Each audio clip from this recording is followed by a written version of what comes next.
Okay, there we go. I just said something and I was like, I cannot hear. And at this point, I should be able to hear. I normally have to ask people in the chat if they can hear me, but this is an off schedule live. And normally I get most of my plays after I finish going live anyway. So I'm just like, there might not be anybody here to tell me if they can hear me. Anyway, the other thing that happens is that I end up with a lot of people watching via Twitter and they're not on YouTube, so I can't see that they're watching. I can't see the comments. So if you are watching this on Twitter, please come over to YouTube to participate in the chat, and that way I can see your comments, and I'll know someone's watching. What's up, Eastside Herald? If I can't count on nobody else, I can count on Eastside Herald to show up. Thank you. I'm so glad you're here. That's very sweet of you, Harold. How are you doing today? How are your Texans doing? I've been hearing some really good things about CJ Stroud. I'll admit that I haven't watched the game recently, but I've been hearing some good things about CJ Stroud. But you're still here hanging out with Cowboys content creators, so I'm not sure what that means. Let me know if you have any good news to share. Anyway, if you watched the video that I put out yesterday, then you know my schedule has been really weird, especially with going live and releasing content. It's been hectic. Like, life has been lifing, as I said. And so I wanted to make sure that I went live today just because I didn't want it to be too long. Like, I don't want to get out of practice. As a matter of fact, I need more reps, if anything. Shout out to the people who have supported me to this point. But yeah, I feel like there are ways that I can improve, and like, practice makes perfect, right? And if I'm being completely honest, a certain someone kind of bullied me. I mean, encouraged me to go live today. I'm playing around. Brother L knows I'm joking, but you probably heard me say his name at the beginning of at least 2 videos recently. And I'll joke about him being mean, but honestly, it really does feel good to have someone who wants to see you be great so much that they'll like hit you up and be like, yeah, you might be tired, you might not feel like it, but you need to go live and soon, and I will pick on you if you don't. So shout out to the people who can encourage other people in ways that work for them. Eastside Herald says the Texans are 6-4. Okay, that's a winning record. That's solid. So yeah, congrats to you, assuming that you are actually a Texans fan and not actually a Cowboys fan in disguise. All right. So with it being that it is the night before a holiday, I'm not going to hold y'all for very long, or it might be very long. I feel like I say that all the time and it ends up being long anyway. It's whatever. But we just got a few topics to discover. Oh my God. Discuss. We got a few topics to discuss. A few people asked for my opinion about the Charissa Thompson situation. So I'm going to talk about that. I've got some things to say about Dak Prescott and his quarterback ranking. Some good things. And then we're going to talk about some of the things that Deion Sanders said. I believe that press conference happened yesterday. Eastside Herald said he can't sell his soul like that. Okay, if you say so. I would say I've never seen you in a Texans content creator space, but I don't even know what those spaces look like, so. All right, so the Charissa Thompson situation, I'm going to keep it brief. If you haven't heard about it, Charissa Thompson is a former sideline reporter who was on a podcast and recently said that as a sideline reporter, she would sometimes make up reports. And I have this one source here that has what I believe is close to a full quote of what she said. Let me just pull this up real quick.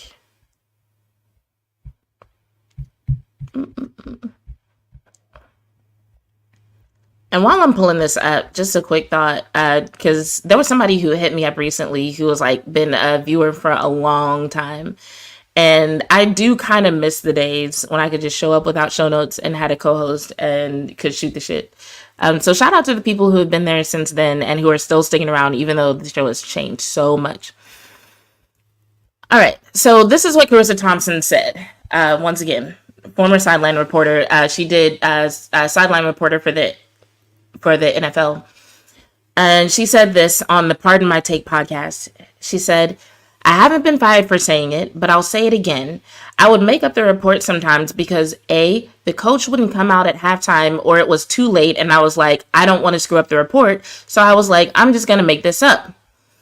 No coach is going to get mad if I say, hey, we need to stop hurting ourselves. We need to be better on the third down. We need to stop turning the ball over and do a better job of getting off the field.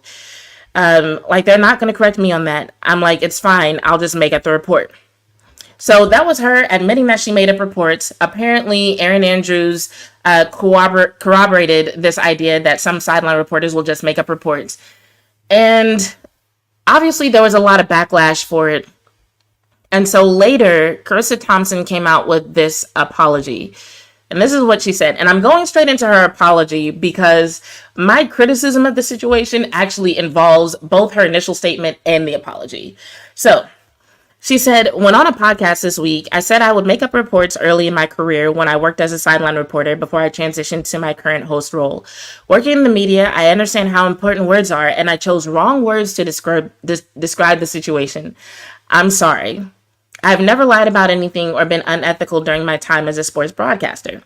In the absence of a coach providing any information that could further my report, I would use information that I learned and saw during the first half to create my report. For example, if a team was 0 for 7 on third down, there would clearly be an area they needed to improve on in the second half.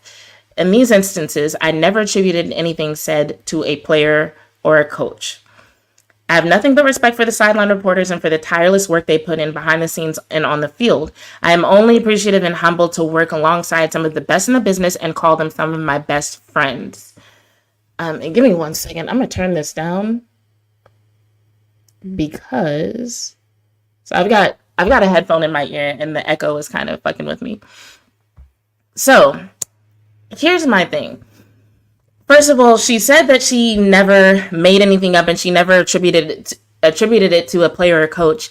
But her initial quote did kind of make it sound like she would attribute these quotes to coaches because she said, no coach is going to get mad at me for saying, let's see, where was it? I'm scrolling back up. She said, no coach is going to get mad at me if I say, hey, we need to stop hurting ourselves. We need to be better on third down.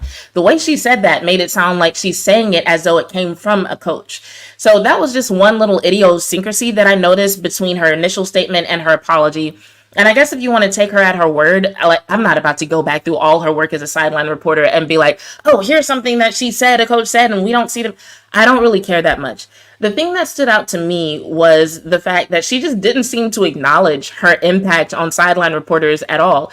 As a matter of fact, when this news came out, there were sideline reporters who had to do their job that night, and she still waited till the next day to even say anything while all these sideline reporters are trying to do their job while their integrity is being called into question because of what she said. And then when she did finally apologize, in my opinion, she just did not seem to acknowledge the pain that she had caused. And what I mean by that is the reason why I even found out about this situation is because I logged onto Twitter and I start seeing, I follow a lot of people in the media, especially women in sports media, and I start seeing all these posts from women who are like, I feel the need to say something. I feel the need to speak out. I take my job seriously. I've never made anything up. I don't lie. That's not something that we condone. And I'm like, yo, what is everybody talking about? Why is everybody talking about honesty and integrity and light? Like, did something happen? Obviously something did. And then through looking at replies and quote tweets, I finally figured out it was Charissa Thompson. And so while she acknowledged that she used the wrong words, as she said, I feel like if you're going to make an apology, especially for something that you can't take back, you can't go back in time and take back the words that you said. You can't go back in time and redo the job that you did. And so I just feel like in that situation, you need to acknowledge that you hurt people, that you affected people, that now you're having women's integrity, because most sideline reporters are women, are having their integrity called into question. And it's just like, especially being a woman in sports media, not only is your integrity called into question, just your fitness to do a job is called into question. No matter how knowledgeable you are, it's like you make one mistake and it's like, this is why women shouldn't be doing this. And when I say one mistake, I mean one mistake.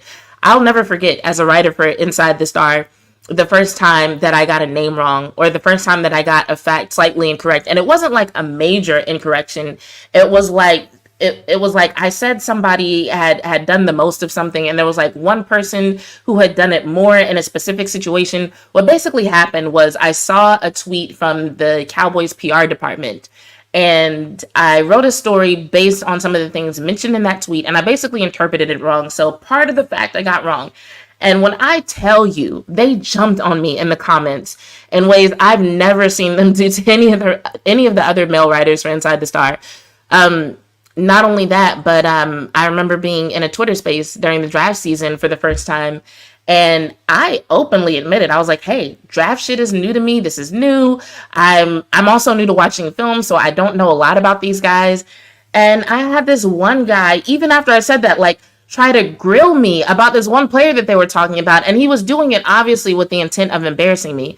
But I say all this to say, he didn't do that to any of the other guys in the space who were silent or who had very little to say about a player. For some reason, he picked me.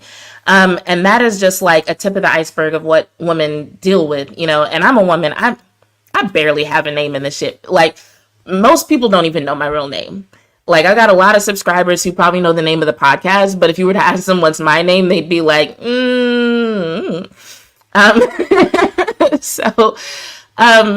That's pretty much a long and short of my perspective on the whole situation. As far as what she did, I didn't pay enough attention to her to know, like, if we should criticize her actual work.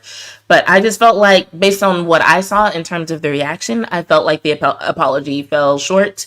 And I just hope that everybody can kind of move on from it. I feel like there are enough women in the business right now who are credible, who are knowledgeable, who are smart, who are good at what they do, that we can just focus on those women and, you know, kind of hype them up, as opposed to continuing to talk about this one woman who clearly fucked up in a couple of different ways. So for all those who wanted my opinion on the situation, I can only assume that y'all want my opinion because I'm a woman, because I'm like, I've never been a sideline reporter, and I don't get so many requests for my opinion on a lot of other things. It's pretty much stuff like this, and like Dak Prescott is what people ask for my opinion on. So there's my opinion on it. That's it. I've got nothing more to say. She should have done better, both in the original statement and in her apology. So on that note, on to a topic I actually care about, which is one of my faves, Dak Prescott. So Dak has been the topic of conversation for a few weeks for a few reasons. I would say pretty much since the Rams game, people have been talking about how his play improved. I think when the Cowboys played the Chargers, once again, no show notes. I'll just say it this way. A few weeks ago, people were very critical of the play of Dak Prescott. People were wondering if he had what it took to, like, will his team to victory. As a matter of fact, I ended up making a video about it, responding to a few pundits who had a lot to say about whether or not Dak Prescott was the guy or whether or not he had what it took. And it was Stephen A. Smith who even went so far as to question whether other players on the Dallas Cowboys actually even respected Dak Prescott. And I made a reply to it, and y'all loved it. Thank you so much for the love on that video. But it feels like since then, a lot of people have been acknowledging the improvement in Dak Prescott's play, and for very good reason. Even with the eye test, if you're one of the people who uses that, he just looks like he's playing with a little bit better footwork, a little bit better vision. He's been moving around more. He started using CD as a target more, which is something a lot of people are asking for. And in the last couple of games, we've even seen more from Brandon Cooks. So he's spreading the ball around. Not only Dak Prescott, but the entire offense as a whole just looks like it's clicking on all cylinders. Like, they look like they've really leveled up. And this morning on Get Up, I saw that they were discussing the question of whether or not Dak Prescott is the best quarterback in the NFL. So that's how far this conversation has gone. The folks over at ESPN have gone from questioning, does he even have what it takes to really lead the offense to victory, to be like, might he be the best quarterback in the NFL? Now, the rankings that I've been looking at don't have him ranked at the top yet. I've been looking at the rankings on NFL.com pretty much out of habit. When I first got into doing this type of content, I looked at things on NFL.com. It's like, well, it's NFL.com, so this is official.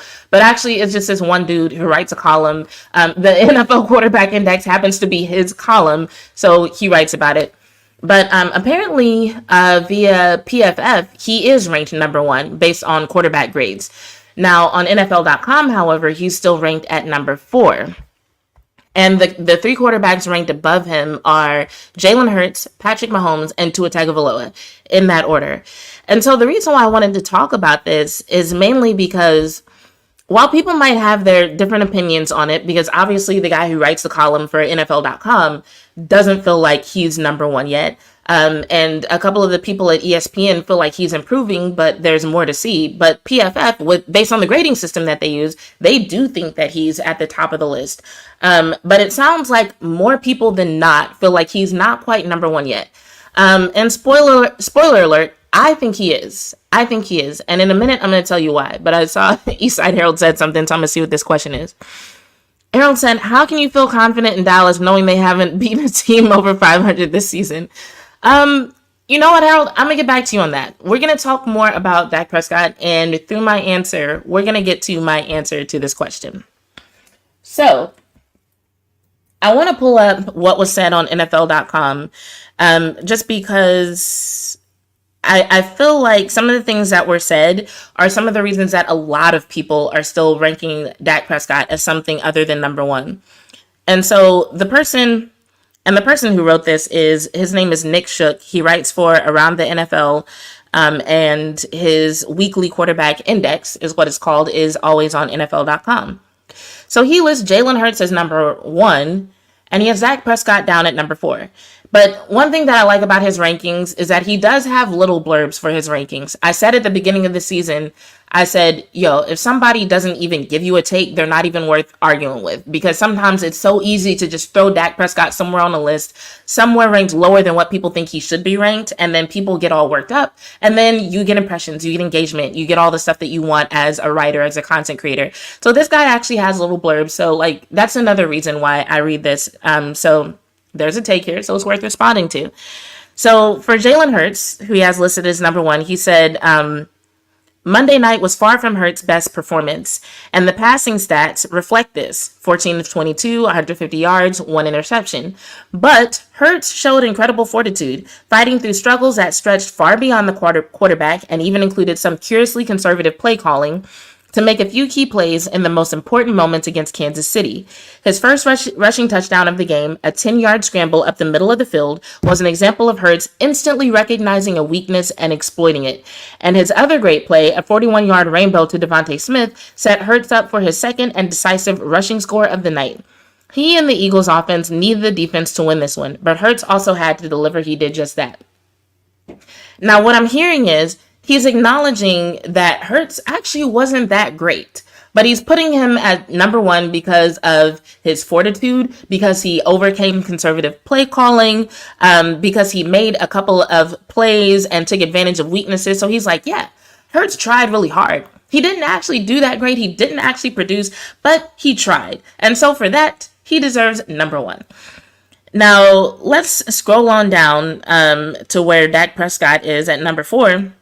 And the same writer, by the way, his argument for putting Dak at number 4 is this. Carolina was able to do something most defenses have not accomplished this season: limit Dak Prescott. He finished with less than 200 passing yards, and 2 red zone drives ended in Dallas settling for field goals instead of watching Prescott pull off a marvelous scoring play. Ultimately, it was fine, considering the Cowboys still cruised to victory. Prescott didn't make any mistakes. His touchdown pass down the seam to Luke Schoonmaker seemed eerily familiar, and his scoring toss to CeeDee Lamb was just too easy. But we didn't watch him stuff the stat sheet. While I don't rely on statistics to sort these guys out, I'm fine with keeping Prescott at number 4. So the thing that bugged me when I read the blurb for Jalen Hurts and the blurb for Dak Prescott, it's like, okay, you're acknowledging in both these situations that the stats themselves weren't that impressive. Although I will say that if you did want to consider stats, Dak Prescott's stats against Carolina were way better than Jalen Hurts' stats against the Chiefs. But the 2 impressive plays that he saw in Dak Prescott, he's like, oh, well, we've seen that before, and it looked easy. But the 2 plays that he called out for Jalen Hurts, he's like, well, that was impressive. And he had to overcome conservative play calling.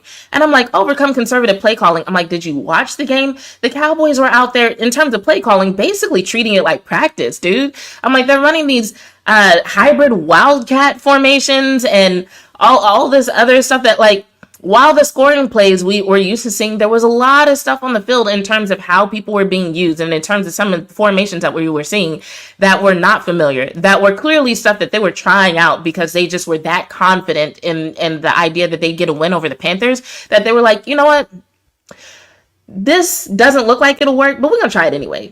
Like we can make up for this if it ends up being negative yardage, like it was when I believe it was when Tony Pollard lined up behind center. Like they ended up getting negative yards, and the other Wildcat hybrid. I'm calling them hybrids because shout out to Vachi. He said those aren't real Wildcat formations, so I'll take his word for it.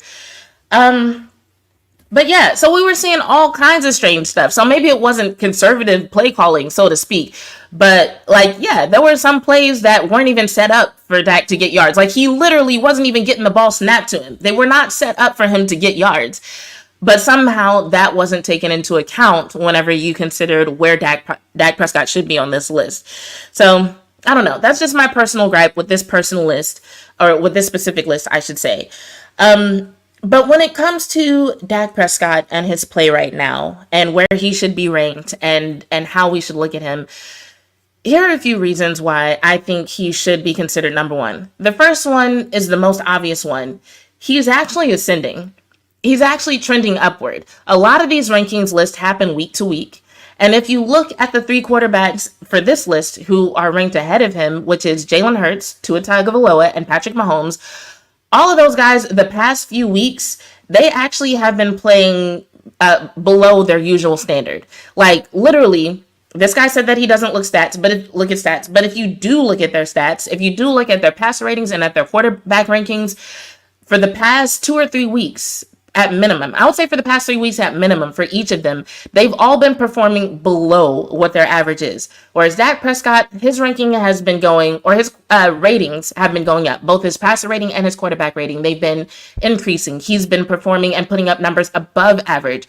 So looking at this week to week and looking at how they're trending, Dak Prescott is actually headed in a good direction, whereas these other three, they are not going in a good direction. So when we're talking about who's the best right now, like when you compare a body of work, I can see everybody's like, Dak Prescott is not Mahomes. I'm not saying that Dak Prescott is Mahomes, but lately, even Mahomes, well, no, I won't say Mahomes doesn't look like Mahomes. Mahomes does look like Mahomes. The Chiefs offense, that's another conversation. But lately, in terms of production, in terms of how it looks when he's leading the offense, Dak Prescott is ascending. These other 3 quarterbacks seem to be on a downward trajectory. Hopefully they get out of that. And I'm mostly saying that because I do like Patrick Mahomes. The other 2, I really don't care what happens to them. But yeah, that is the biggest reason. Now, some other things to think about. If you listen to the press conferences of the Cowboys coaches, like Coach Mike McCarthy, like Coach Dan Quinn, for example, I can think of them specifically referring to this, but they talk about trimesters of the season. So for an 18-week season, that would mean the trimesters would be split up into 6-week segments. And I think if you're a Cowboys fan who's been watching the games, if you think about what we saw weeks 1 through 6, and then if you think about what we've seen since week 7, we've seen somewhat of a different offense. We've seen them show up differently. They've looked different. Dak Prescott has looked different. It looks like different players on the field are being used differently. And so if we're to take them at their word that they're approaching the season in terms of trimesters, then that means we can expect to see even bigger and better things in the 3rd trimester, which should start in week 13. So not only is Dak Prescott ascending within this section of the season, if they continue making improvements and they continue making changes the way that they have been, once we hit week 13, we should see even more fireworks. We should see the offense open up even more. We should see even more explosive plays. We should see even more impressive things on both sides of the ball, actually. We just so happen to be talking about Dak Prescott right now. And so those are the 2 main reasons. Now, the 3rd reason, and this does kind of connect to Eastside Herald's question of, how can I feel confident in Dallas knowing that they haven't beat a team over 500 this season? And I'm taking you at your word for it. I'm trying to think of the record of every team that we've played. So if anybody else is watching and wants to comment about whether or not that's accurate, feel free to let me know. But right now, for the sake of conversation, I'm going to take him at his word that's the case. When I look at the teams that we have beat, and the way that they've gone about it, what I've seen the past couple of weeks is an offense that is learning how to use its weapons, is an offense that's developing its identity. And even earlier in the season, when they were having these blowout ones, there were still questions then about the identity of the team, because the kind of famous quote that went out from CeeDee Lamb when he was asked what was the identity of the offense and he didn't know, it wasn't like they said, hey, it seemed like y'all's identity was this and y'all got away from it. What happened? They literally asked him, like, yo, what is the identity of the offense? Because whether it was a win or a loss up until that point, it didn't seem like they actually knew, And so now we're seeing like, okay, they know what their identity is. They know how to use their weapons. Dak Prescott is using his feet more. We're seeing the offense use motion more. And not only is Dak Prescott using his feet more, but he's using them in a way that looks choreographed. It looks like he knows what he's doing. It doesn't look like he's panicking and scrambling. It does not look like it's chaotic. It looks like he's confident when he uses his feet. He looks powerful. He looks ready. Like when he runs and takes off with the ball, he looks like he's ready to do it. It doesn't look like he's doing it out of fear or because things are just getting crazy and he has to do something. He looks like, okay, I've looked at every other option. It's time for me to run.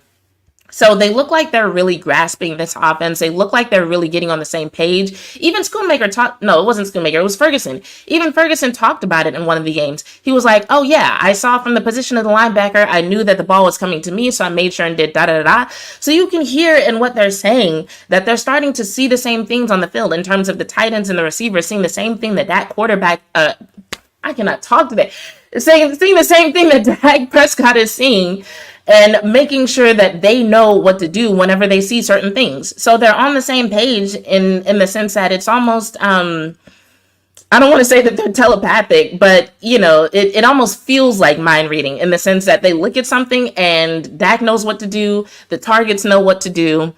And so, yeah, in terms of that, we're seeing impressive things because I think we've seen wins from this team this season and last season that kind of look like, okay, they won, but yeah, that could have gone left at several different points.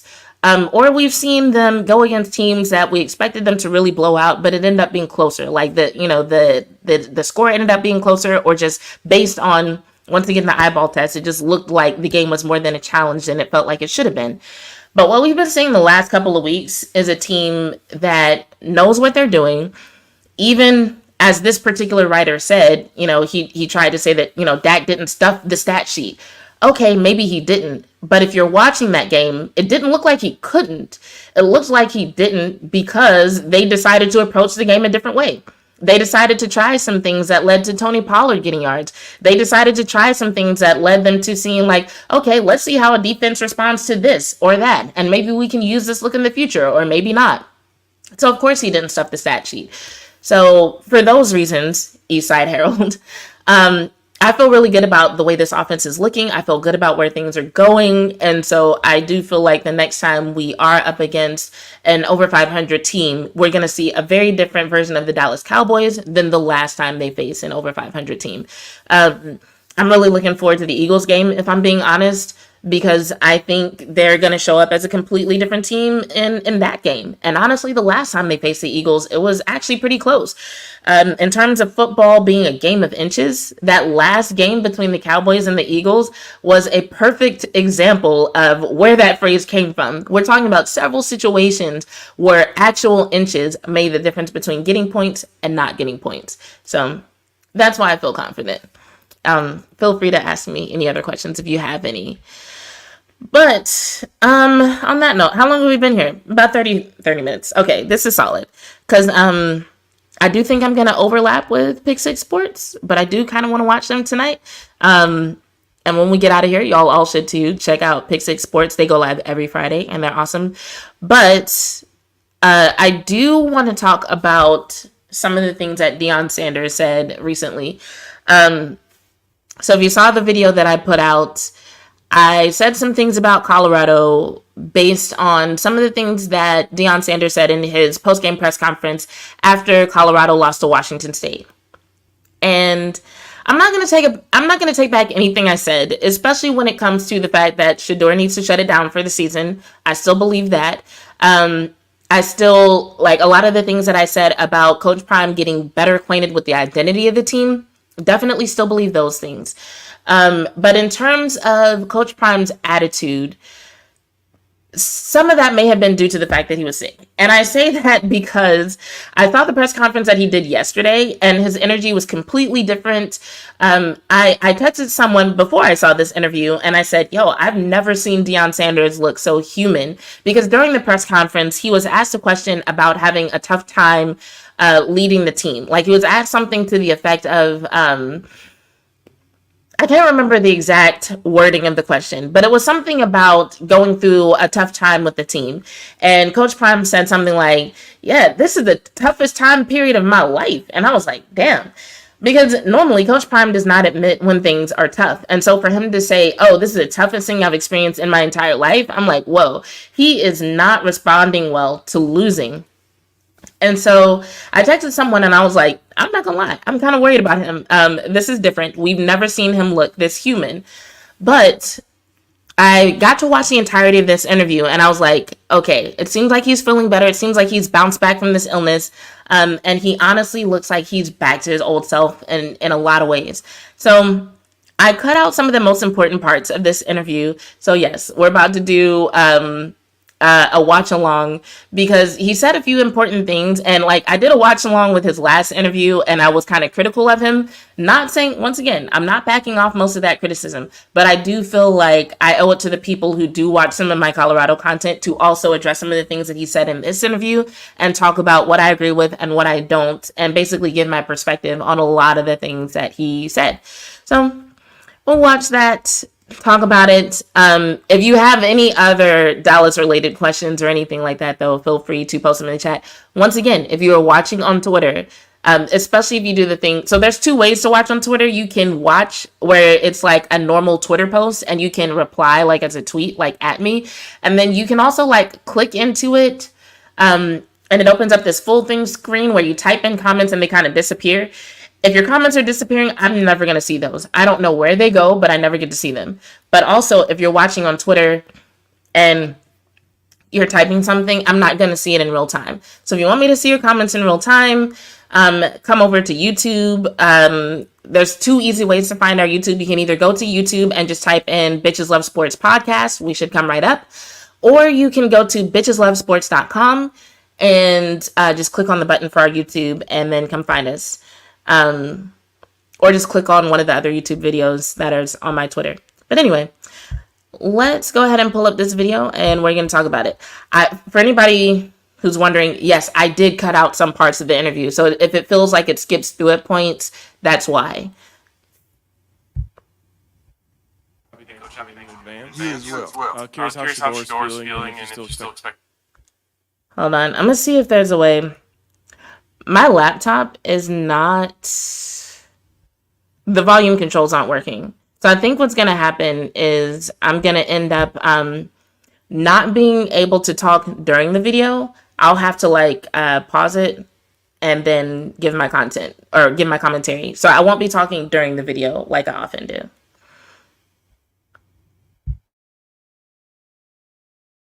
To play this week. Yeah, Shador is not feeling well right now. It's a day-by-day situation with Shador. You know, we're praying that he gets healthy and he's able to play, because he is who he is, and when he's on the field, we have a tremendous chance to win.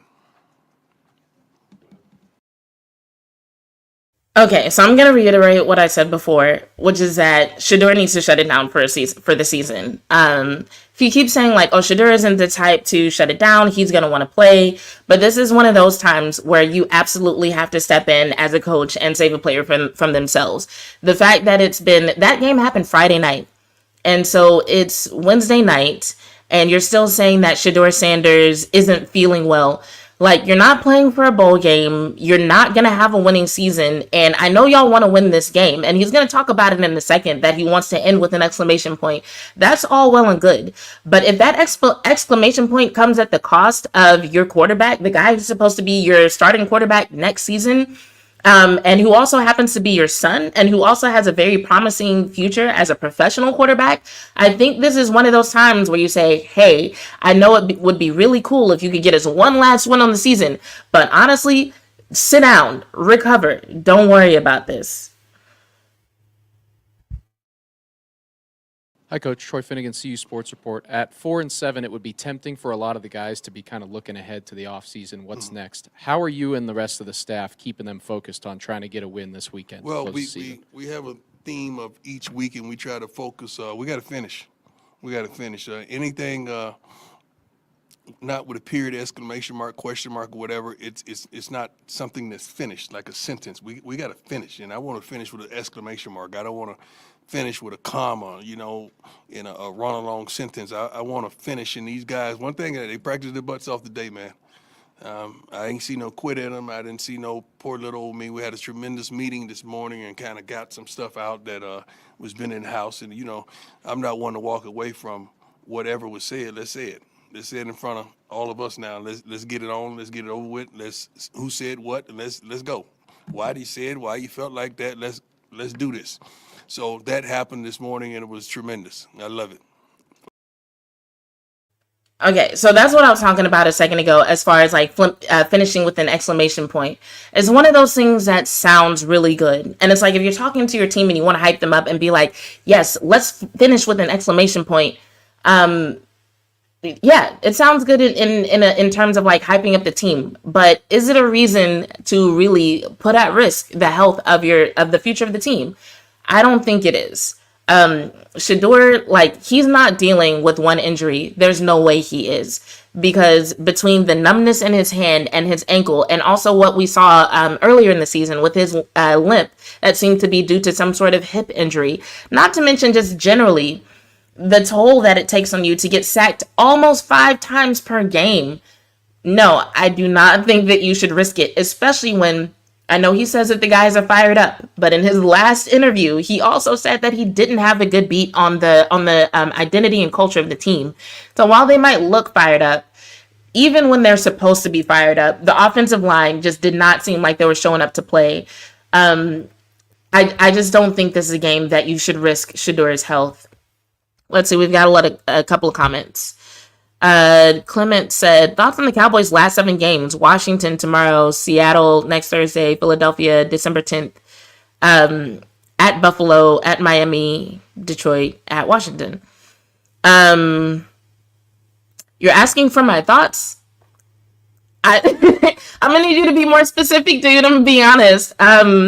My thoughts are that I expect the Cowboys to do well. I expect them in a couple of games to surprise people, because I know there are some people who still think like, oh, they can beat below 500 teams, but they won't beat the Eagles. They won't beat. I mean, there are some people who expect them to like shit the bed tomorrow, if we're being honest. So I think they'll surprise some people. I think they'll make the playoffs. And I think they'll make a deeper playoff run this year than normal. But you listed a bunch of games, so if there's something you want to know specifically, I think I'm going to need you to be more specific. And to answer your question, do I follow college football? I follow players that I like. And 2 of my favorite players are Shedeur Sanders and Caleb Williams. So I've been following them. I've been following some of the others, like Bo Nix, Penix, those guys, just, out of general interest. But like Caleb Williams and Shedeur Sanders, especially Colorado Buffaloes, I have been following. I wish I could follow everything. But yeah, I have a job and a life. Maybe one day when I'm paid to do this, I can follow more people. But at this point, I'm at max bandwidth. Just coming in question though, if a different program becomes available, do y'all think Prime leaves? And do y'all think 2 is going to go to the draft or stay in another year? I don't think Prime is going to leave. When he went to Colorado, he said he was doing that to find a better situation for his recruits and also for his assistant coaches. Apparently, although Jackson State was a really good feel-good story in terms of pay, in terms of resources, in terms of support from boosters, in terms of facilities, they just didn't really have it and didn't seem to have any signs of getting it in the near future. And so for the sake of all the people who believe in him and who are following him, he wanted to switch to a better situation when the opportunity arose. I don't think that's as much of a need right now. But I mean, who knows? Like this time last year, he wasn't talking like he was going to leave Jackson State. And so I think it'll be a few weeks before like a lot of people will actually feel really good about him staying with Colorado because of some of the positions that are becoming open. So I don't think he's going to leave, but the people who do have questions about that, I really can't be mad at them for having questions about that. What will the Cowboys record be in the last 7 games? Let's see. I think they'll beat Washington. I'm going to be honest. Like, I think they can beat all these teams. I'm really not good at predictions. I haven't seen your name before, Clement. So thanks for showing up. Thanks for commenting. I'm glad that you're here. But I don't really do predictions. So, like, honestly, like, I could come up with reasons I think they could win all those games. So I'm not the prediction person. I'm not the hot take person. I'm not the bold prediction person. So I'm going to say, like, knee-jerk reaction, yeah, they can win all of them. Sure. And then if they don't, I'll watch the game, and then I'll come back and I'll be like, I think this is why they didn't win that game. But I think they can win all of them. It'd take a lot for me to root against the Cowboys right now, especially with how the offense has been looking and how Dak Prescott has been looking.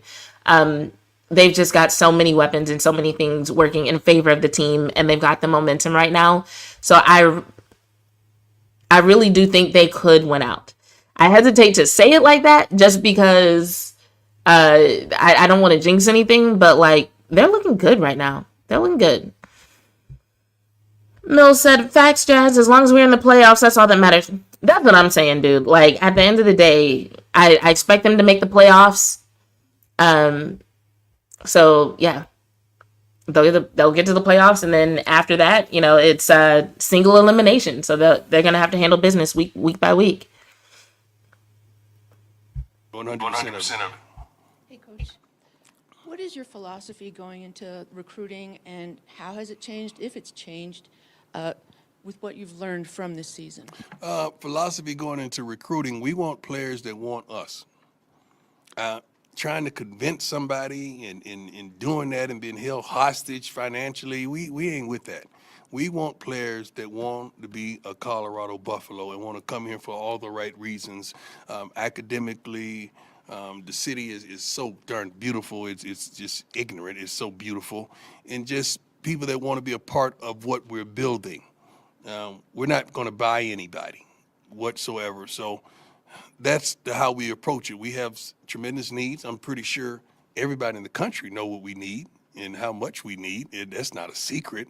And the recruits are responding.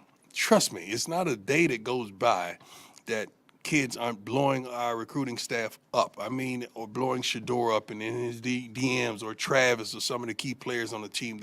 They're calling and we're responding. Trust me. Mills, what was your question? What was your question that was answered?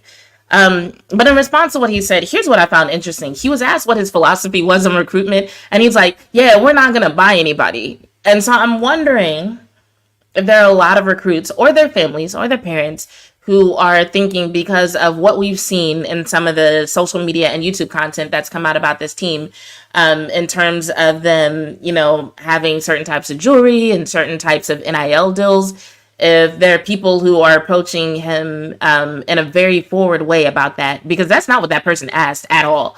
But he just, and he mentions it again during this press conference. He's like, yeah, we're not trying to buy nobody. And I'm just like, that's not what that person asked you, but okay.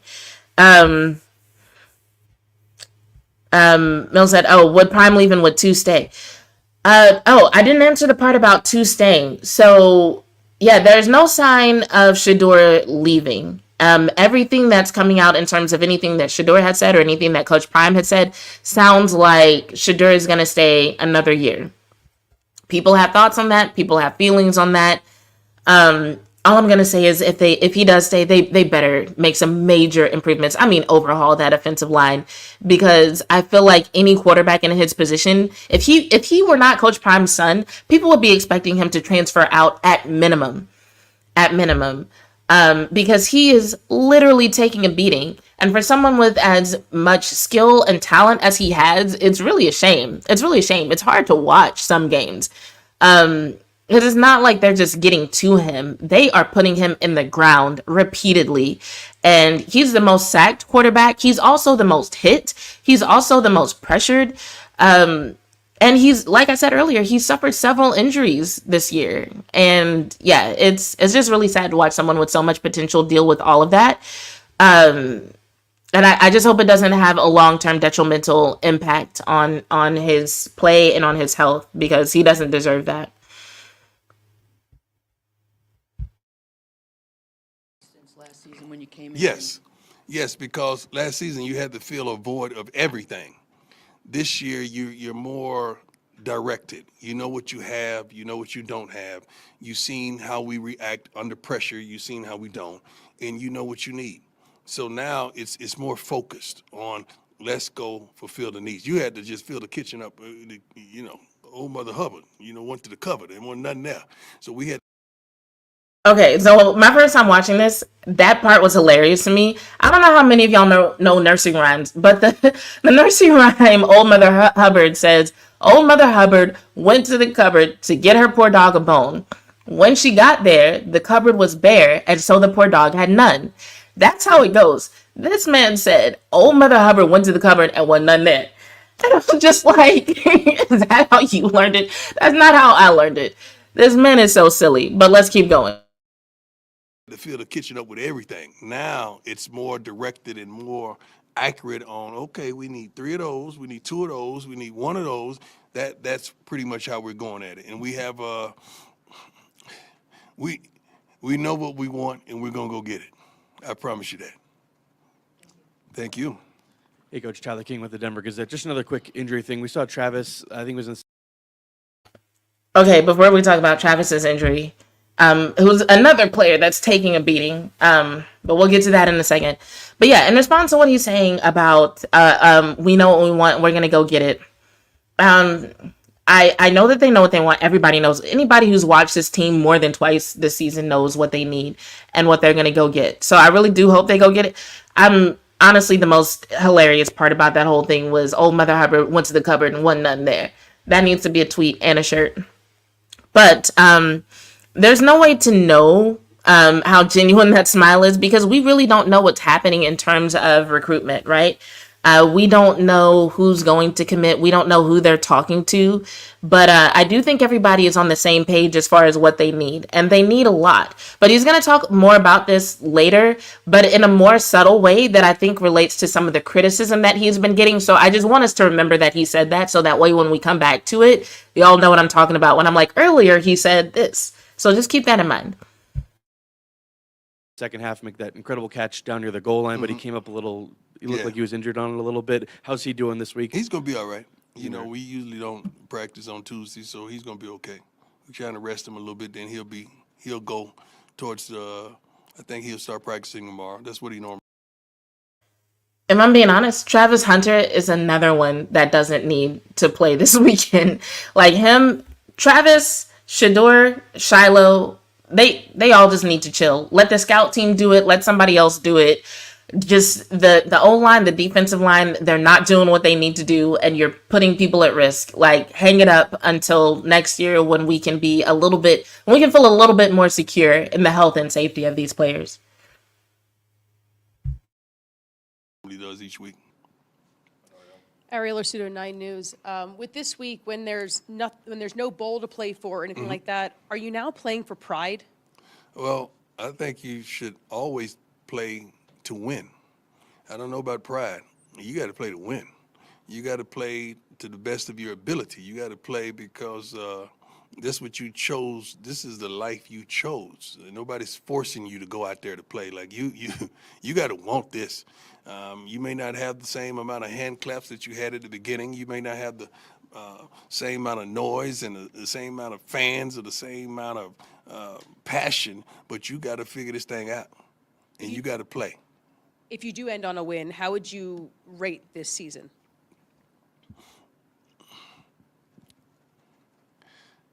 We didn't accomplish what we wanted, but we accomplished what we needed.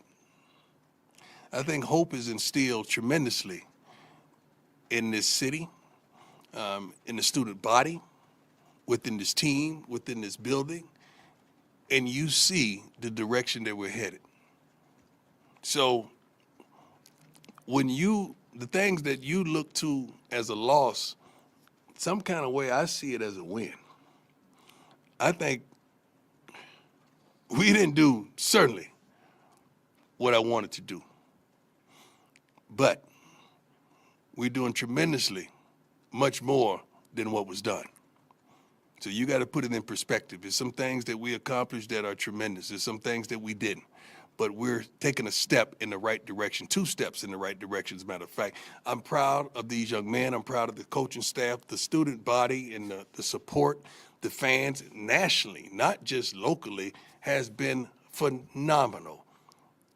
We pretty much put a mark in college football, and what we're going to do from here on, it will never be the same. I promise you that, because I know how we're recruiting. I know what I know. And I know where we're headed. And you got to be crazy if you can't see it. It's easy to look at us play and say, okay, all they need is that, and that. And they straight. How many times have you said that? But see, when I said you get a little attitude, if I sit up here and tell you what we need, but you can say it, but I can't, right? So I'm gonna clarify that statement, and then I'm gonna go back.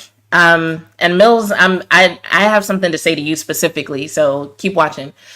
When he says, when I say it, it's a problem, but y'all can say it. What he's talking about is some of the criticism that he's received recently for how he's very open about the fact that some of the players on the team are going to be replaced with players from the transfer portal.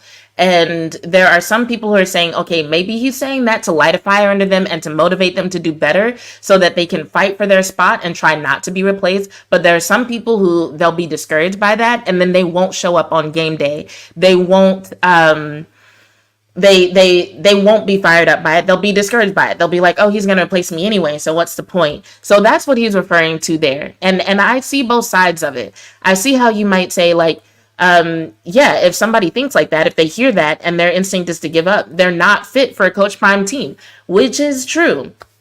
But I also can see his perspective of just being like, hey, if they're not fit for my team, they're not fit for my team. I'm just being honest. It is what it is. So, do with that information what you will, but that's why he was saying that the way that he said it, because he's gotten that criticism recently, and I'm pretty sure that's what he was responding to. Now, Mills, the reason why I'm talking to you is because you said this. You said, this dude is speaking some amazing things. They will be great next season. I don't disagree. I do think they will be great next season. I do think they're going to keep improving. I don't know how much they're going to improve next season. That involves a lot of factors, even beyond what Coach Prime can control. Because as we've seen with the advent of the transfer portal, a player might commit and then the next season they're somewhere else. Or they commit and decommit. It's like, it's the wild, wild west out here. But I don't look at that as negatively as some coaches do, Nick Saban. I don't look at that as negatively as some coaches do. I'm just saying what it is, right? So I do think they are going to do some amazing things, and I do think they will be better. We'll have to see how much. But think about what he said. They're going to be better. They need to instill hope. It's important to play to win. Do you think those things are worth risking the injury of like major injury to Shedeur Sanders and Travis Hunter?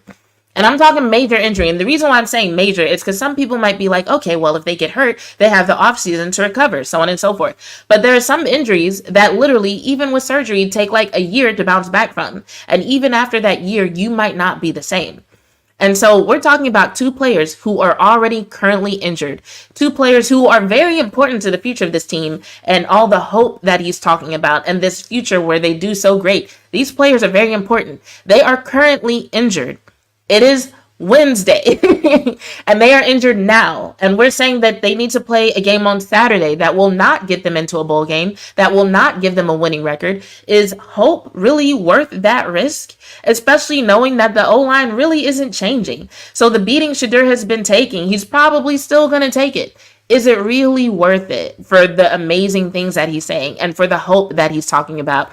And for this idea that they need to play to win. This is one situation where I would say, hey, maybe we need to reevaluate what our definition of a win here is. Maybe we need to consider a win being more than just who scored the most points by the end of the fourth quarter.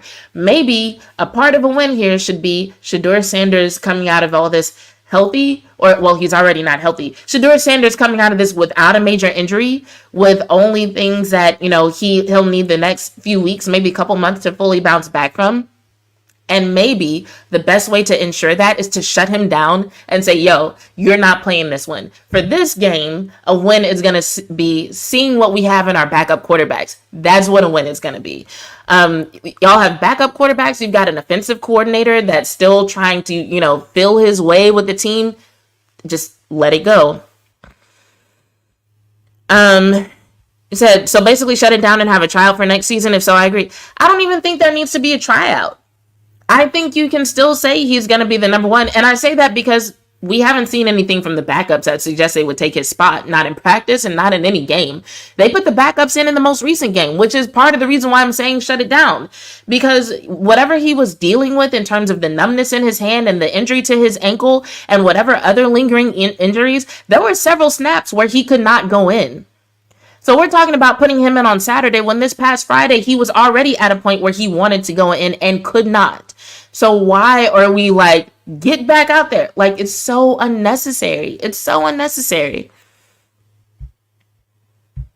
Clement says, if Colorado actually gets an offensive line that can run, block, and protect Shedeur Sanders better, and a defensive line to stop the run and get a pass rush, they can improve next season in the Big 12. Agreed. 100%. When Coach Prime said he needed about 8 more dogs, I was like, yes, and they need to be in the trenches, period. So, yeah, I think when he said the whole nation can see what we need, I think he was talking about exactly that, Clement. Because you get sensitive. You want to treat grown men like they're babies. We don't do that around here. We call it like it is. We say what's the truth. Hey, Coach. Brian Howard How from you Boulder doing? Daily Camera. Good, how are you? So kind of, you sort of alluded to it just there, but you came in here with a plan, I know. A plan of what you wanted to do.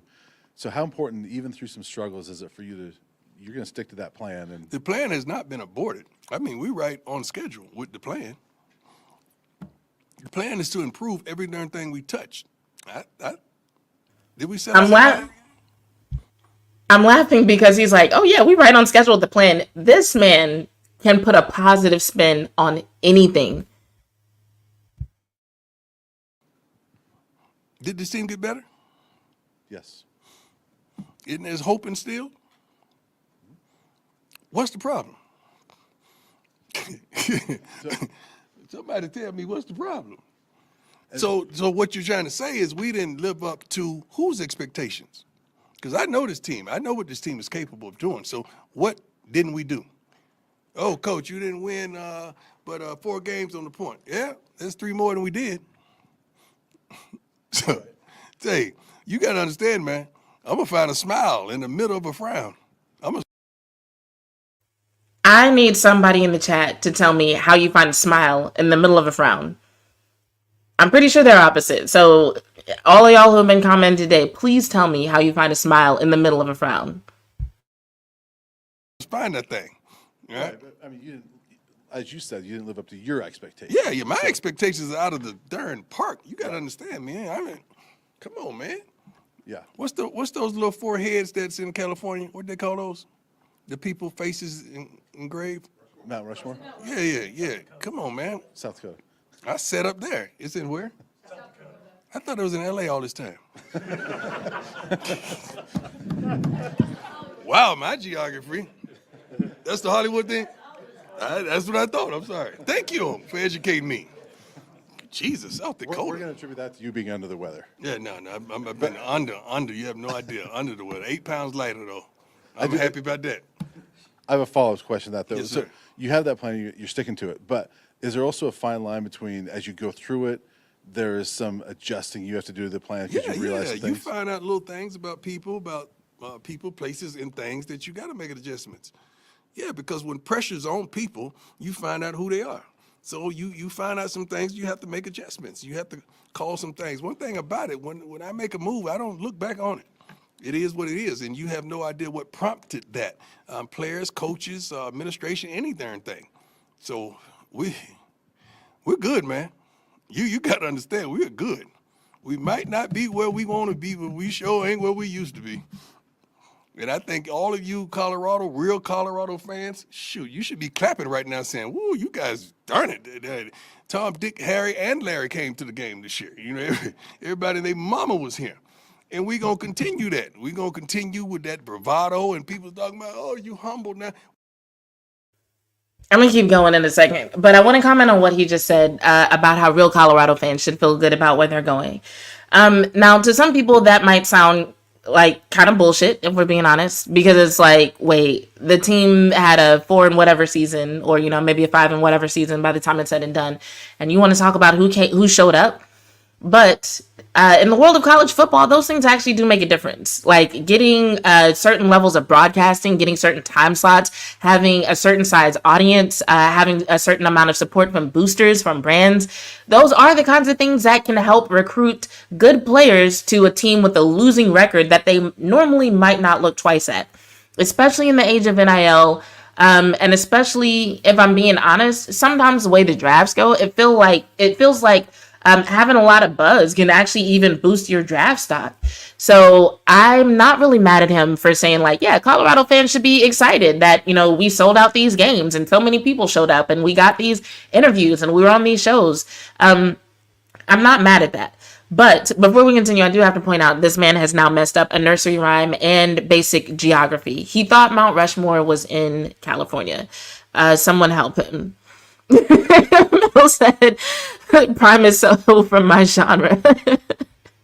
I think I know what you mean by that, and that's funny. What does humble really mean? Somebody help me today. I got time. What does humble? I like this part. Really mean? So if I'm sitting up here talking about a program positively with energy and life and aspiration and passion, that means I'm not humble? What does that mean? Oh, he's been humbled. What? How do you humble me? I am a humble man. How do you humble Coach Prime? That's actually a good question. I'm very humble with the things of God, not the things of another man. I would never live up to your expectation, but God is well pleased with me. Trust me on that one. Ooh, you're feeling good now. Let's go. So, Mills, you might love Coach Prime more than I do. Damn. But no, he is preaching right now. I get it. In terms of how do you humble Coach Prime, if we go by his last press conference, if you get him sick enough, apparently he'll get close to humble. He'll start to sound humble. He'll start to sound human. But then in a couple of days, he's right back to this. I don't even think he's 100% recovered here. But if you've ever been really sick and then you start to feel better, what this feels like, because it's almost like your body just gets this boost of energy. It's like your body knows that it's better. And it's like, oh shit, all the shit that we haven't been doing, we're about to do it all today. So I get why he's feeling good. And also, I don't think he's wrong in what he's saying. Because he's the reason why he's saying it the way that he's saying it is because there are a lot of people who have judged him for being too prideful when all he's really done is express faith and hope and belief in this team. He said he believes in what they can accomplish. He supports these kids. He supports the kids in being unapologetically themselves. And because he's not telling them, get off social media and don't wear those chains and don't do that interview and don't sign that deal, because he's not telling them that, they feel like, because those people feel like these guys don't deserve what they have, they don't even want to see them celebrate what they have. They don't want to see them enjoy it. They don't want to see them live life. And I talked about this in the last video. I said that there are a lot of people who will call themselves fans, but honestly, they're not rooting for you unless you validate their position as a fan, which means if you're not winning, if you're not giving them something to brag about, they don't even want to see you happy, bro. They do not want to see you enjoying yourself. They do not want to see you finding happy moments amidst tough times, amidst a losing season. They're just like, no, if you're losing, you need to be out here miserable and not doing nothing with your life. It's kind of crazy when you think about it, but let's keep going. Feeling good now. Hey, Coach. Jason Jones, Bell Speed. Glad to see you're looking a little better than you did on Saturday. Oh, my God. First of all, I apologize for the press conference afterwards. I don't remember the flight back. You have no idea, how sick and medicated. And I got an IV before the game, and I just had to be out there with the kids. There's no way I was going to miss the game. But I hadn't been this sick in a long time. I mean, that was bad. And we played just like I felt. I got a bit of an off-speed one for you here. This morning, it's being widely reported that Nike is going to release your original. Oh, for real? Nike Air Diamond Turf 3, the shoes a lot of your players are wearing, cleat form, the one that LeBron reached out and said he wants a piece of. Right. Could you speak a little bit to the fact that the Prime effect keeps coming back? Even something as quintessentially important to the sneaker culture as that shoe, because it changed a lot of things. Yes, sir. And is there any chance your current Prime effect can influence a black and Colorado gold colorway? Yes. That may be in the works. You got to understand the black and white ones were the first original. Okay, so you put a little gold check on it, and we good. Yes, that will happen. It's going to happen real soon. We're happy with our newfound relationship with Nike and. So I just want to point out something there. And it goes back to something that I said about Coach Prime a while back in terms of how he talks, how he manifests things, how he literally speaks things into existence. Because the reporter said, Nike announced that this shoe is going to be re-released. And he's like, oh, for real? And then, the reporter goes along and he's like, yeah, a lot of your players are wearing the cleat form of this shoe. And I was wondering, might there be a black and gold colorway? And the first thing Coach Prime says is that it's a possibility, right? He's like, that could happen. But then within a few seconds, he's like, yes, that will happen. There's no way that anything could, unless Nike is in his ear, tell him it's going to happen, which I don't think they are. How does he go from maybe to yes? It's just belief. And I mean, it's probably going to happen. Honestly, at this point, I wouldn't be surprised. But these are the kinds of things that he does, where he will literally just be like, I believe it's going to happen. So I'm going to say yes. I'm not going to leave this as a maybe. I'm going to put it into the universe. I'm going to manifest it, visualize it. I think in the Bible, they said, speak those things that be not as though they were, is what the Bible says, right? Speaking by faith or walking by faith. That's what he does all the time. So when we actually see those black and gold shoes, don't be surprised. Mills, what do you mean about reporters trying to be slick? I'm curious as to what you're referring to, but we're going to keep going. What they've done for this university, the new uniforms for next season as well is phenomenal. That matches the cleats and so forth. So all the skill positions will be wearing cleats as well as the tennis shoe version. So Nike's doing a phenomenal job of outfitting us all, and it's going to be good. So I don't know about the effect, but I'm thankful. So every time you think we losing, we wind up winning.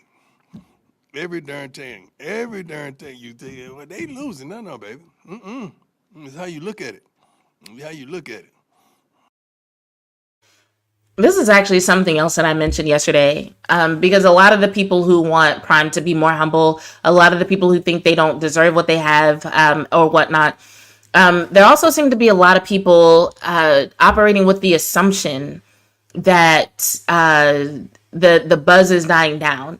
But it's actually not true. And the example that I used in the video that I released yesterday was the example of their views on the college football on Fox YouTube channel, and just how their views overshadow. And when I say their views, I mean him and Shador, their post-game press conferences, they get 10 times, sometimes in some cases 20 times more views than other post-game press conferences or other highlight reels or other interviews. The amount of attention that they get is insane, So this idea that they're falling off or whatever, it really doesn't make sense if you're actually paying attention to who's supporting the brand, who's behind them, who's still giving them coverage, who's still giving them support. They still have some support from some very notable brands and companies and people. The team might have a losing record, but outside of that, everything's really looking up. Like he said, they renewed their relationship with Nike. They're going to get new jerseys. They're getting new shoes. They're getting new cleats. They're getting all kinds of attention on social media and on YouTube in terms of people watching their content, paying attention to their interviews. I just saw a commercial with Shador and Shiloh in it. So in a lot of ways, they are doing good. And before anybody asks, no, it does not bother me that they're experiencing all that in the midst of a loss, because I came into following this team with the understanding that it might take him a while to actually build the team to what they needed to be to actually make a splash in the Big 12 or get to, the college football playoffs or what have you. So I kind of already expected that. Everything else that comes along with being associated with Coach Prime, I expected that as well, because he's Coach Prime. Everywhere he goes, he gets attention and a following and endorsements and support. So none of this is really surprising. And also, I'm the type of person, I like seeing people win, even if all their wins don't coincide. So maybe you're winning in one way, but not in the other way. Maybe some of your wins are coming through right now and other types of wins need work. That doesn't bother me the way that it seems to bother some people. Sorry, I'm here for it. I like seeing them experience success in whatever arena.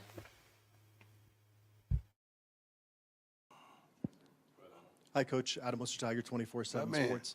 Given how big the transfer portal is now in college football, do you and your staff members start to have conversations with guys, kind of feel out where they're at, talk about the future, or do you wait till the season's With over? our kids? Yeah. Yeah, you wait till that's over. You can't do that in season. I mean, I'm pretty sure those kids are thinking about it, those young men. I'm pretty sure the majority of those kids want to stay. You have some kids going to jump regardless, and you kind of plan for that kind of stuff. Like we've already, before the season start, we already knew what we needed. We know what we want.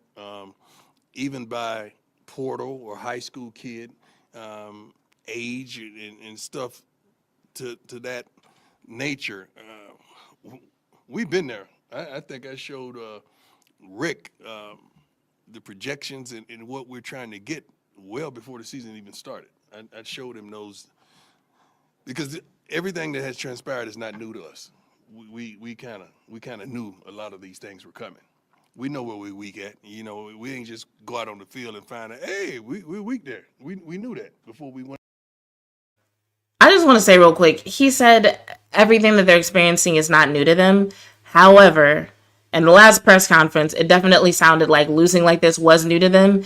And in the video that Bucky posted with the highlights from the last game, he deleted the part that he put at the end, but there was a previous version of that video where Bucky was at the end basically talking about how they weren't used to losing like this and how the feeling sucked and how there were a lot of people who jumped ship who he thought would be around. So I'm glad that he's speaking life into the situation. I'm glad he's focusing on the positive. But yeah, if you're one of those people that's like, are you sure this isn't new to you? Like, no, you're not crazy. We're in the same boat here. Out there. But unfortunately, they exposed it. Great question, though. Hey, Coach, Sean Keeler of the Denver Post. My man. Yeah, Old Faithful. I'm glad you're doing better. Thank you, You sir. may not be after this one. No. How much I want to get your reaction to Smoke's comments, if you could, and how much. Well, I don't know what was it. Posted on socials. Basically, if we didn't play selfish ball, we would have been undefeated. I like that. Okay. Yeah, I like that comment. I think that's a great comment. I just like to quantify, like, what does that mean? So that's the question I asked the team today. What does that mean? What does that mean? What did they tell you? They told me a plethora of things. You should have been there. It was good. We'd love to come. I know. That's not going to happen. So I'm going to tell y'all what the comment is that he's talking about. So let me pull this up. They were talking about Cavossier Smoke. I hope I'm pronouncing his first name the right way. But he put out a tweet after the loss to Washington State that said, simple fact, bruh, we could have went undefeated this year. Too much selfish ball going on, man. Can't win games like that. Gotta play and win as a team. But if you go the other route, you get results like this. And so the reporter was basically like, what did he mean by selfish ball? Which I'm kind of curious as well, because I saw a lot of things from this team. I didn't see a lot that would point to selfish ball, or at least that wasn't enough of a glaring issue to overshadow everything else that was going on with this team. Clement saying, basically, he is saying in your worst moment that you should trust the process and continue to work and see it succeed in the end. I can't read today, y'all. A smile from a frown. I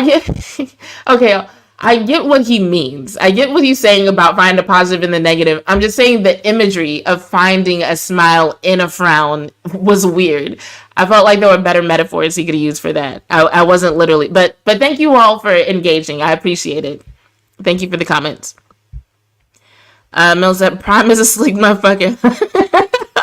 I don't even know which part you're referring to, but I agree. I 100% agree. I love y'all, but I don't trust you like that. See, but it surprised, I think, everybody here too, because the messaging from guys we talked to has been very consistent and very forward-thinking, positive. Yeah. That was positive. I mean, that he meant that positively too, constructively. You think that comment? Yeah. First of all, I love Smoke, man.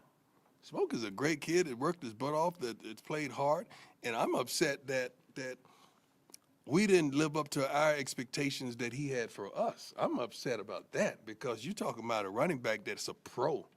Smoke is a pro, man, and never got an opportunity because we're so deep at that position and we're run deficient. You know that. So I'm upset that we didn't live up to the expectations that he had for us. I love that kid, man, and his mom. So I'm 100 with Smoke. He said what he felt, and he felt what he said. I have no problem with guys doing that, long as it's justified. That wasn't an attack on us. That was truth. I think every team has a little bit of that. Right. Yeah, I'm riding with him. What does selfish ball mean to you? You didn't think they were selfish? People really not taking the job serious. Sometimes maybe not studying properly, maybe not holding each other accountable, things like of that nature. But it's nothing derogatory, man. That's a challenge, and that's how Smoke speaks. So I got love for the brother, man. I really do. Hi, Coach. Nikki Edwards, U Sports Report. How you doing? How you doing? Good. In just preparation for this game, Shador being day-to-day, does Ryan Staub's preparation look different at all this week? No, you got to understand, Shador really, on Tuesdays, he really don't work anyway. He kind of digresses. Wednesday, he may normally does 7-on-7 or whatever. He really works his way into it. He has like a schedule that his body responds. So Staub is really, he's been getting a lot of work anyway the last several weeks. So prayerfully he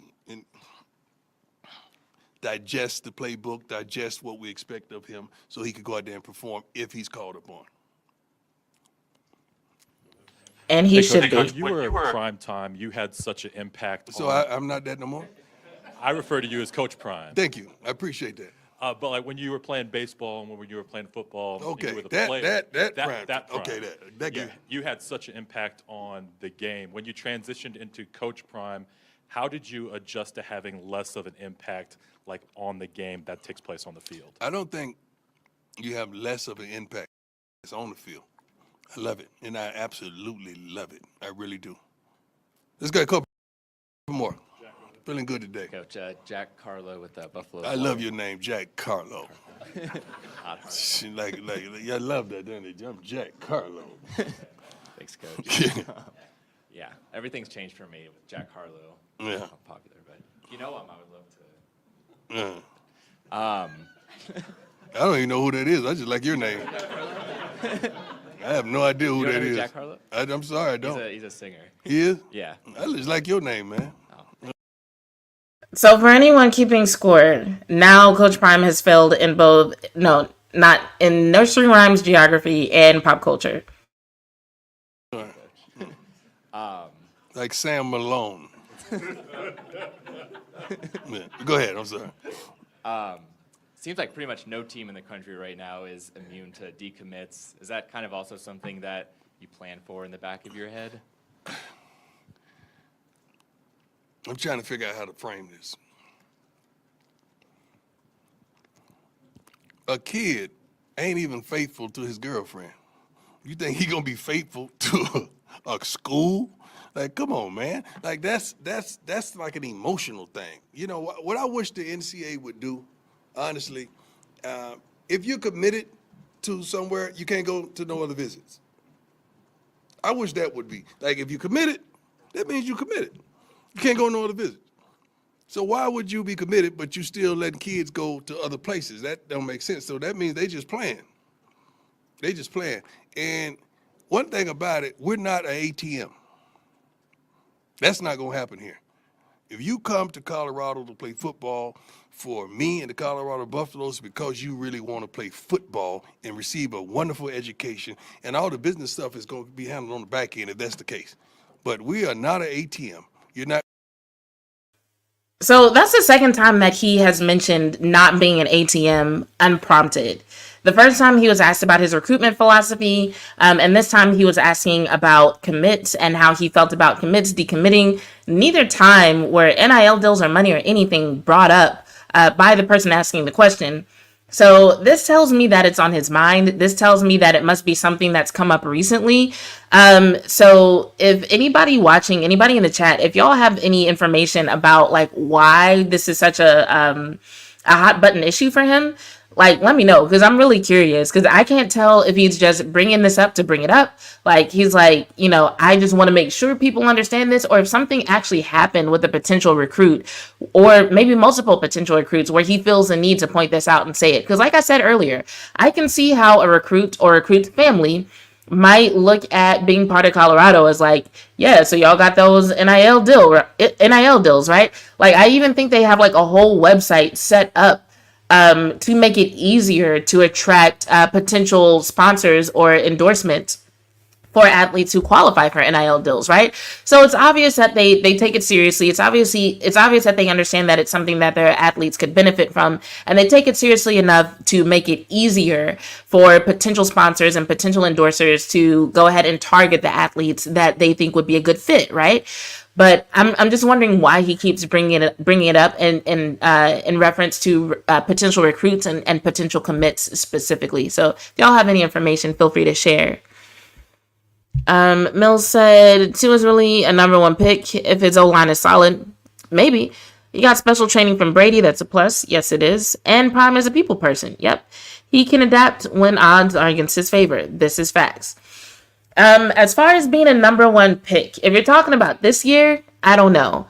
Because it's just like, when I watch people like Bo Nix and Penix, I'm just like, like, I love Shador, and I think he has more talent than people realize. But I also do think that he has some things that he's going to need to work on regardless, even if he did have a solid O-line.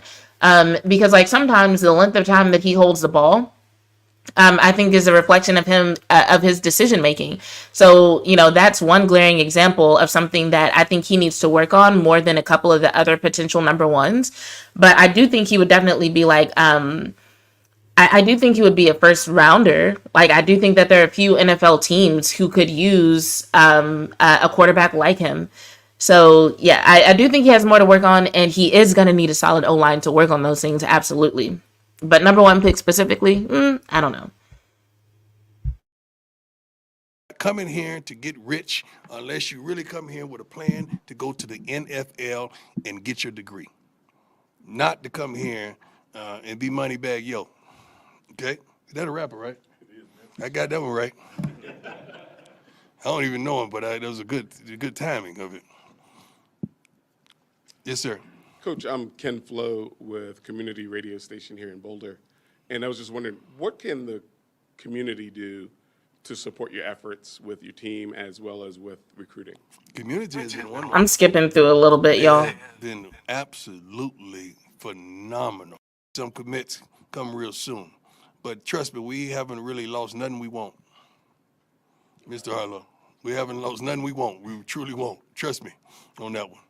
I was thinking about your question of what does it mean to be humble or humbled. I think in that context, it's acting the way they want you to act, right? I like that. What's your advice to people out there who are doing it a little differently, who are being told, you know, they need to be humbled? I need them to be. Hold on, I'm pausing to read Mills' comment.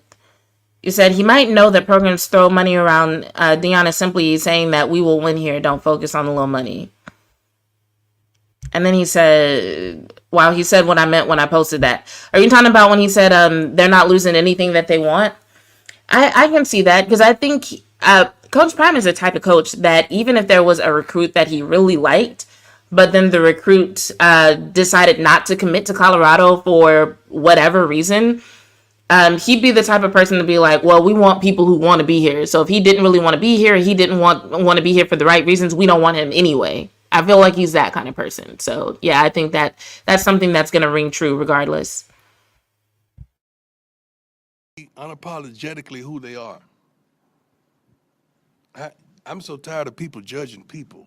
I mean, I don't care what religion, what race, what your thought process or your sexual preference. I don't give a darn. I want you happy. So just going back, this is in response to the reporter who said, I think when people say they want you to be humble, what they're saying is they want you to act the way they want you to act. And then the reporter said, what do you say in response to people who are being told they should be more humble? And this is Coach Prime's response. I want you happy and at peace.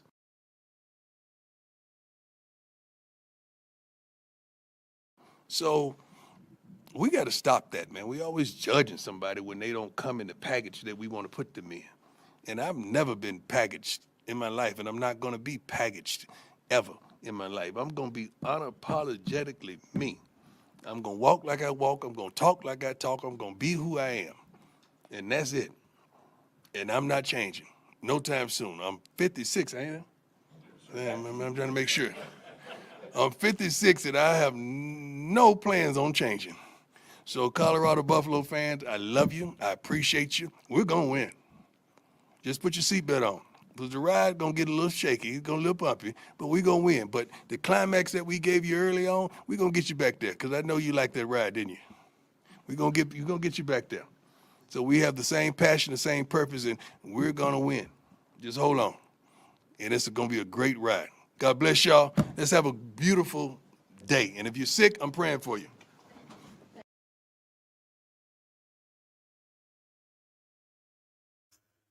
All right. Thank you, B-Bird. I'm glad you think the show is great. So I really do like what he said at the end there, and it looks like Mills, you do too. Yeah, that's been a constant theme throughout the season of people saying that not only he needs to humble himself, but also trying to say the same thing about his sons and some of and the same thing about some of the more popular players on the team. And I like the fact that he pointed out, he's like, yo, be apologetically yourself, and he said he's always been apologetically himself. And I'll admit, the first time I watched this and he was like, I've never been packaged in my life, I was like, dude, what do you mean? Like, you have absolutely been a product. But I think that's one of those things where I look at it as him being a product, and other people might too. They're like, well, you were on Saturday Night Live and you put out a music video and you were in MC Hammer's music video. You were absolutely packaged.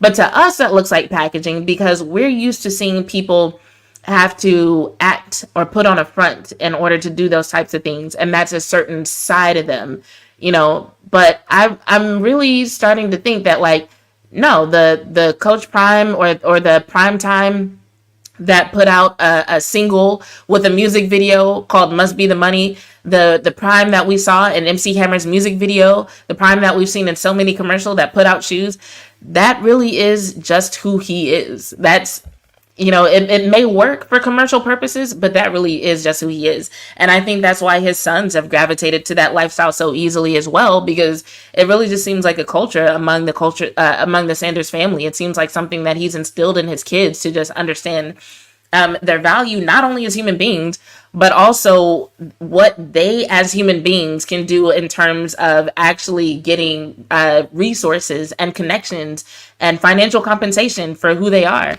And I can't really be mad at that. So I'm glad that he sent that message. I feel like there are a lot of people who needed to hear that in terms of like, hey, don't worry about people trying to humble you. They just want you to be what they want you to be. Worry about what you want to be and focus on that.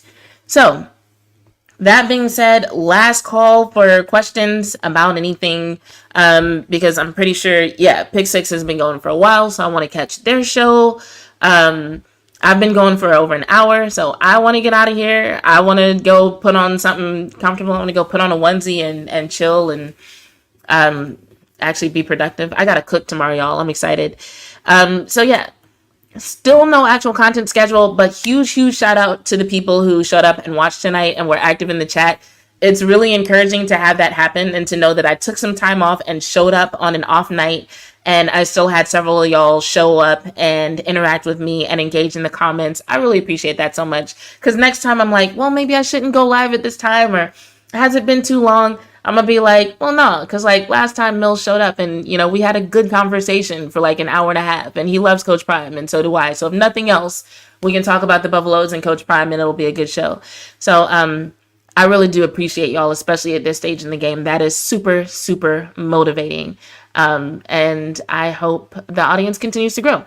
So, I see there are a few people watching. If you're watching, and you have not subscribed, please subscribe. Please like the video. And if you like my content, you know somebody else who you think might like my content, please share it. Much appreciated.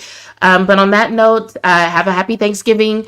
I hope everybody has a good time watching the games tomorrow. I'll probably be back on Friday to talk about whatever happens with the Cowboys. Mel said I inspired him. Oh, thank you so much for saying that. That means a lot.